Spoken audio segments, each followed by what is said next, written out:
It's time for Give Me the Headlines, presented by Hyundai. Of course, that was Liam Coen, the Jaguars. He's been hitting the curls. Yeah. He's got some little biceps going. He's a big dude. He's a big guy. Yes. He's lost weight. He's getting cut up. I mean, which is rare in season. It is in season. Usually coaches fall apart. He must have a fight scheduled with Robert Saleh after the year. I mean, right? He's naturally, and I think this benefits him. Like some people, this is a detriment for him. It benefits him. He's naturally an angry guy. Yeah. Like he builds up, like he just said, like we're never getting respect.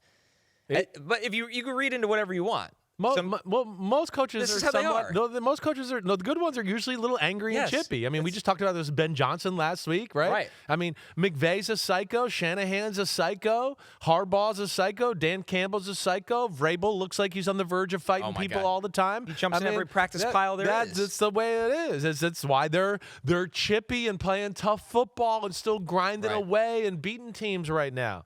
Right? That's what's impressive, and I'm happy for Jacksonville, doing a lot of good stuff. Yeah, the bottom line is Jaguars take care of the Colts 36-19. Chris, what's the headline for this one? Oh, Mr. Clean right now. And I mean that with Mr. Clean. This Mr. Clean has a full head of hair, right? Mr. Clean, as we know in the commercials, is bald, but Trevor's got it flowing. And Trevor Lawrence right now, it's funny early in the year, and we know. I mean, you didn't have to know. I mean, Trevor, as we joked about, doing dumb shit, not running the offense exactly. I think there's definitely, you felt like Liam Coen was frustrated with things he was doing. He looked pissed all the time. I mean, all the time. Yeah. I mean, he was always like up there, like, you know, with the thing over, with his play sheet over his head, like, can you believe he just freaking did that? I can't. Oh my gosh, he's an idiot. Oh my God, right? But it's totally turned the corner. If you watch them yesterday, and this is 2 weeks in a row, I've seen this. It's like, with the way Trevor's playing, what he must be doing in practice and meetings, they're buddies now. It's like he comes off the field and he's like, yes, yeah, you were right, yeah, right? Like so he's got it going. Worked. He definitely, I think he's looked a little bit like we've talked about with Chicago and Caleb Williams. You're rewiring a quarterback. Right. People don't understand when you're a quarterback and you've played, I played football for this team, and then you get with an offensive genius and you start to go, whoa, they are putting a lot more on my plate. Their expectations of me are way greater than anybody I've ever talked about. Right. If the littlest thing gets messed up with the offense, it might not even be my fault. They blame me. And it's like, yeah, that's what offensive genius type coaches do. That's why, we see quarterbacks, Tom Brady, blah, blah, blah, do all that type of stuff. Yeah, that's what he expects from Trevor Lawrence, and he's getting it right now. This is what I mean, though. Right. You're going to see this as you continue to watch this. He walks around, he talks, he gives him stuff. He gives Trevor Lawrence the game ball, and you could just tell there was real affection. Like, man, you're becoming a guy that I'm glad I came here. This is why I came here, right? That's what's exciting. On top of that, they've won 5 out of 6. Ever since the bye week, they've played pretty good football. We talked about the defense being better lately. The offense is running the ball better, and Trevor is limiting the dumb plays and making a few plays and running the offense, and you just sit here and go, yeah, watch out for Jacksonville right now, because they're a team that is capable of winning games in the playoffs. They are. I think they have enough talent there, and they're coached well enough on both sides of the ball, too. So good win for them yesterday, and, man, the poor Indianapolis Colts. We got to go there, yeah. For the Jaguars, it's their best start through 13 games since 2017. Of course, they went to the AFC Championship game that year. For the Colts, everything is spiraling out of control. Pro Football Talk had the report that Daniel Jones has torn his Achilles. That happened in the first quarter of this game. The Colts are 1-4 in their last 5. They started 7-1. They have 3 straight losses. This is their 10th straight loss at Jacksonville, by the way. Crazy? I think a lot of people don't know that. It's crazy. 10 straight. 2015 or 14 was the last time literally they went there. It's incredible. It really is. I picked Jacksonville to win the game, but I'm telling you, the one thing that was like, this streak has to end at some point, right? Like, something's got to give. Here, right? But it's been work for Indianapolis the last month, right? The offense, we're never seeing big runs. We very rarely see big pass plays right now. I think Daniel Jones and his leg injury, even leading up to this, and his ability to move and make plays there was hurting him. And this seems like the typical case of, I favored one leg so long. Right. I've been putting pressure on my good leg so much all the time. Even with things where I'm supposed to put pressure on the other leg, I put it on my good leg because I have a stress fracture in my fibula. And it feels like the other leg was finally like, I'm done. I can't hold you up forever. And the Achilles tore. Right, and I feel so bad for him. One, I'm a Daniel Jones fan. I am. I saw what he went through up here with the New York Giants. I've been around him a few times. He's impossible not to like and respect. all right? He's tough as hell. You feel for him when he's throwing his helmet on the ground because he knew he was done right there. He knew he tore his Achilles. How freaking tough is he that he goes, no, don't bring out the cart. I'm going to walk off the field, and then I'm going to walk to the locker room, right? All of that. But, yeah, the fact that the Colts were kind of a bend, don't break defense, now they're starting to break, right?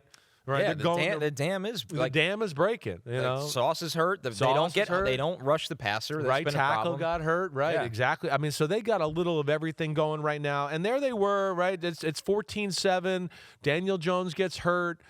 Now Jonathan Taylor's going to try to make something happen. He reaches out, trying to get a first down, fumble, short field, next play touchdown, Jacksonville Jaguars 21-7, and he felt like, man, no Daniel Jones, and we only got right. Like they're going to win the game, and they just can kind of continue to pile it on from there on out. The AFC South outlook now has changed. The Colts basically off the map to win this division, plus 2,200. The Texans are surging. I was saying last Wednesday, it's over for the Colts. They're done. They're done. Yeah. I mean, Riley Leonard, I got a lot of respect for him, but he ain't going to be able to run this offense to a capacity at this point there. Look at this chainsaw schedule. They got maybe the toughest schedule in football. At Seattle, home to San Francisco, home to Jacksonville, at Houston. Yeah. I honestly don't think they'll win again. I don't think so either. I don't expect that. So, yeah, it's going to be interesting to see what happens between the Texans and the Jaguars and how that goes down, right? But I think what we're looking at right now, if you made me bet, I'm going to say the Jaguars and the Texans both get in, and they're both going to be dangerous, right? And, well, no, they both kind of have similar schedules, Texans and Jaguars, where you feel like, all right, one tough AFC West team, and then they're better than the other teams on their schedule, so see what they can do. But I do like the way Jacksonville is playing football right now. In another thriller, the Bills beat the Bengals 39-34. The Bills trailed 28-18 with under 8 minutes left in the fourth quarter of this game. Chris, I feel like you got a good headline cooking for this one. The Winter Soldier. Boy, was he. I mean, you could the nicknames, whatever you want to call this guy. I mean, we were thinking about Superman in the snow, but we were like, we kind of used that on the show last night. Let's go with Winter Soldier. Because he's the man. Is anybody more valuable to their team right now in the sport than Josh Allen? Anybody? No, I don't think so. If you just took one singular player off a 53-man roster, it has to be. I think so. I mean, if you give me one pick of a quarterback I'm going to take to start my team right now, I'm taking Josh Allen. We're watching John Elway. We're watching one of the greatest quarterbacks we've ever seen in our lives play quarterback. Let's just put this game into context here. The game was 14-3, and the Bills in the second quarter were like, we're about to lose. The game is over. We're not going to stop them. It's 4th and 6 at midfield, or 7 maybe. We got to go for it. At 14-3, this tells you, one, how great Josh Allen is, but two, just to tell you this is how not great the rest of the Bills are. It's 14-3, and they're like, oh, my gosh, it's desperation time. If we don't get a first down right here and go down and score, we're going to lose the game. They're going to blow us out. And, of course, what does he do? He runs around for 8 seconds and gets a completion. I mean, go back and watch the highlights of the game. Again, we're all going to sit here, and I'll give Devin McCourty some credit because he said it last night on Football Night in America in the pregame show. We're all going to sit here in the playoffs and go, oh, Josh Allen couldn't win the big game. And they're going to go, he's the whole team. Right. What are we talking about here? I mean, there's nobody that does what he does. It's incredible. Their defense is average, and it's really not even as good as it's statistically rated. It's there because of him. He average puts might pressure. be polite. He puts pressure on the other team. They play through him more than any other team plays through their quarterback in the whole sport. The runs, the scrambles, the throws, the plays in the pocket, they can't even get a receiver open right now. They are literally just going, Josh, throw to the 2 tight ends. Hopefully we'll run with James Cook, scramble and make some plays, and every now and then we'll get a receiver open. I mean, it's incredible. So, yeah, that was amazing. And that, some of those, his got-to-have-it moments. I think he was, and Pete maybe can help me here. I think he was 8 for 11 in 3rd and 4th down moments, right? I'll tell you right now. For like close to 100 yards, and of course had a bunch of rushing yards on top of that. Nice brain there, Chris. 8 for 11 right? on 3rd and 4th downs, 90 passing yards. That's 8.2 yards per attempt. He didn't take a sack on 3rd or 4th down. He didn't have a turnover-worthy play, I believe, on 3rd or 4th down. And he threw 2 touchdowns on 3rd and 4th down. It's amazing. Yep. I mean, it really is. So, yeah, Buffalo, 9-4, definitely. We know the guy's crazy, awesome, right? But yeah, it's I feel like we say this every week. I'm not sitting here going, oh, man, Buffalo, okay, yeah, the team really got it going. You see, just like we talked about last week when we did What's More Likely on Wednesday podcast, it was like, this is not a good matchup for Buffalo. When they play a team that is elite in either running or throwing, McDermott can't come up with the game plan because he has to overplay that one elite thing to where it becomes an issue. And, I mean, the Bengals were 10 for 12 on third downs. I mean, you never got the sense that they were going to stop Joe Burrow and company. No. And then the corner blitz came. And he thought, okay, Christian Benford's coming. He got fooled by the corner blitz early in the game, which you never see Joe Burrow get blindsided. He got blindsided, so now he's all over it. He sees the blitz. He tries to just loft it over Benford's head so he can get the ball and chase his hand with the safety being deep, right? That coming down. He's going, man, he makes a miss. It's gone, happen, yeah. Right? And he just doesn't put enough air on the ball. And Benford does a great job. Pick six, very next play, tip pass, interception, game over. Game over. It was incredible. You felt like Cincinnati was going to blow him out, and you're like, oh, my gosh, how many plays is Josh Allen going to make?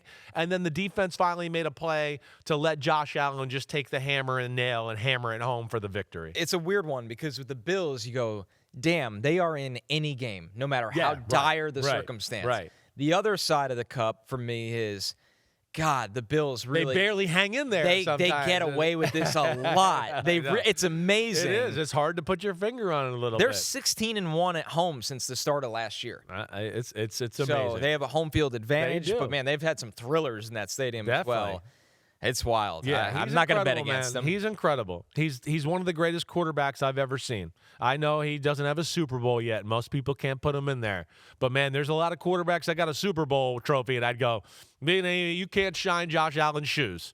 They need to help him. That was an incredible performance. And, yeah, sorry for Cincinnati because, again, Cincinnati, same old story. Stinks. It's just because they'd be fun to watch. They are fun to watch, and you feel like the organization is letting down Joe Burrow, Jamar Chase, and T. Higgins, who just have to carry the team every week. How wild is it that we could have a Josh Allen playoffs where he does not even have to have the thought of facing Mahomes, Burrow, or Lamar? Yeah, there's a chance. Yeah, it's amazing.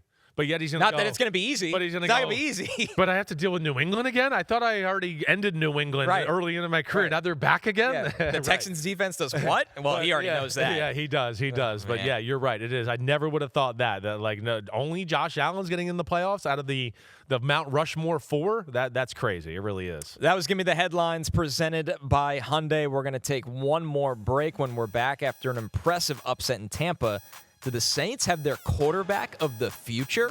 Yo. Thanks for watching, homies. We are now in the NFL season here on Chris Simms Unbuttoned. Hit subscribe to get our weekly picks, game recaps, film deep dives, and much, much more. Thanks again for watching. Subscribe, rate, review. Peace out. You know where to find us.